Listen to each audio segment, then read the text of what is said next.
Bienvenido a este podcast sobre la Guerra de Arauco. Yo soy Sebastián Moraga, estoy con Elin Salinas, Camila Ibarra y Pamela Méndez. Primero que todo, aclarar que la Guerra de Arauco es un conflicto bélico entre los españoles residentes en América, lo que ahora es Chile, y los mal llamados araucanos, que serían los nativos de las tierras en disputa. También decir que la guerra no fue constante, fue intermitente y muchas veces casi nula en algunas fronteras. La guerra se dividía en tres partes, pero primero hablaremos un poco sobre ambos bandos. El bando español determinó la creación de la Hueste Indiana, en oposición al ejército profesional organizado por el Estado.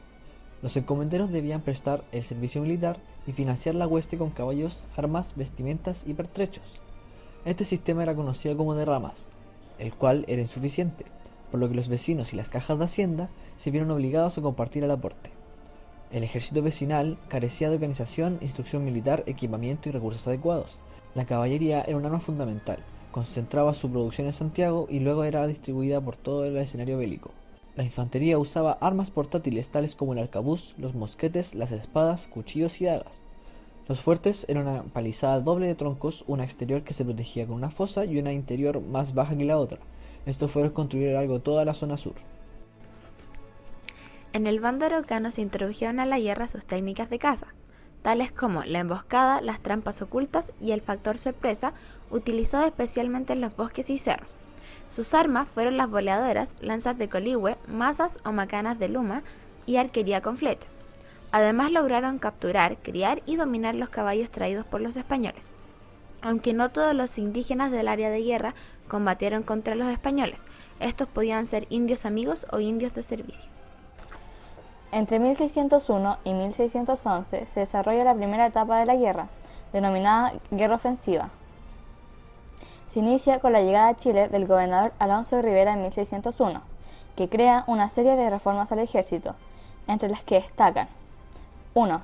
La organización de un ejército profesional con instrucción, organizado, permanente, disciplinado y pagado por el Estado español.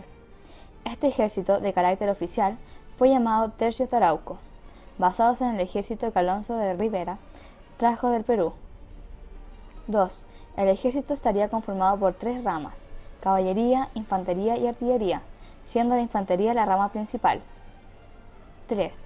El financiamiento de la guerra vendría después a través del real situado, aprobado por el rey y pagado por las cajas reales del Lima. 4. Fundación de un hospital para soldados. 5.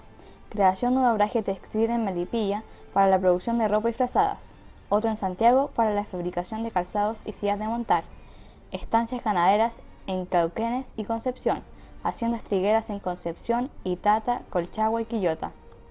Entre el año 1612 y 1622 se inicia la segunda etapa, conocida como la Guerra Defensiva.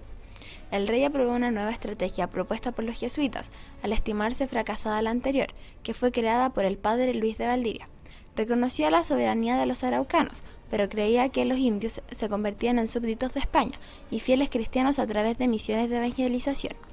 Se proponía que no enviarían militares al territorio araucano, y para ello se desmantelarían los fuertes al sur de la frontera. La masacre de misioneros jesuitas en Helicura puso fin a esta estrategia, volviéndose a la guerra ofensiva nuevamente. La tercera etapa de la guerra transcurre entre 1623 y 1657. Esta etapa fue marcada por la notable reducción de las acciones bélicas y el predominio de las acciones esporádicas y locales, sin levantamientos generales de indios. Sin embargo, el conflicto se manifiesta mediante las malocas, los malones y los indios amigos. Las malocas o campeadas fueron incursiones de españoles en los poblados indígenas para capturarlos y luego venderlos como esclavos para las haciendas del Valle Central o comerciarlos en el Perú. Capturaban preferentemente niños y mujeres y sus escasos bienes. A su vez, los mal llamados araucanos también realizaban ataques sorpresivos a asentamientos españoles en busca de caballos y mujeres blancas. A estos ataques los españoles los llamaban malones. Por otra parte, los indios amigos eran grupos de indígenas que conocían el terreno, las costumbres araucanas, eran combatientes y traductores.